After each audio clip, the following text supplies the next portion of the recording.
पाकिस्तान पुरस्कृत दहशतवादाबद्दल भारताची भूमिका स्पष्ट करण्यासाठी केंद्र सरकार 7 सदस्यीय सर्वपक्षीय शिष्टमंडळ वेगवेगळ्या देशात पाठवत आहे।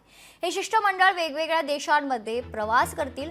परराष्ट्र सचिव विक्रम मिस्री यांनी या शिष्टमंडळांना ऑपरेशन सिंदूर आणि पाकिस्तान विरुद्धच्या प्रमुख मुद्द्यांबद्दल माहिती दिली आहे। तर जेडीयूचे संजय झा, शिवसेनेचे डॉक्टर श्रीकांत शिंदे आणि यासोबतच डीएमकेच्या कनिमोझी यांच्या नेतृत्वाखाली शिष्टमंडळातील सदस्यांनी या ब्रीफिंगला हजेरी लावली होती। यामध्ये त्यांना त्यांचा अजेंडा आणि त्यातील महत्त्वाचे मुद्दे सांगण्यात आले।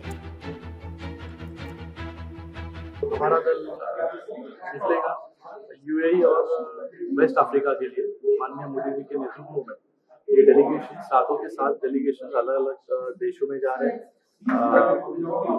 हमारे देश का, भारत का स्टैंड पता है और यहाँ पर एमईए के माध्यम से हर एक देश को ब्रीफिंग की गई और उसी तरीके से हमारा स्टैंड टेररिज्म पे क्या है, किस प्रकार से इतने सालों तक भारत जो टेररिज्म के खिलाफ लड़ रहा है, उसके बारे में यहाँ पर ब्रीफिंग की गई।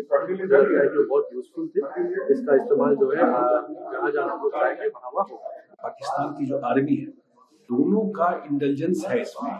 इन टेररिस्ट को ये प्रॉक्सी वार की तरह इंडिया के साथ किया हुआ है। ये घटना के पीछे भी जाएंगे, ये भी बात आई। तो 40 साल से ये इंडिया के ऊपर कर रहे हैं। अब जो प्रधानमंत्री जी ने कहा है न्यू नॉर्मल, अब होता है ना, अब बस हो गया। अब जो है इसके बाद हम लोग आपके डिजाइन को समझते हैं, अब अंदर जाकर के हिट करेंगे। तो अपने सेल्फ डिफेंस में इंडिया ने अब आगे जाकर के ये किया है और जो लोग कहा है कि आगे अगर कोई भी एक्टिविटी होगा तो ये एक्ट ऑफ वॉर माना जाएगा। इन सब चीजों से सेंसिटाइज करना। लोकशाही मराठी ऐका, पहा, जागरूक रहा।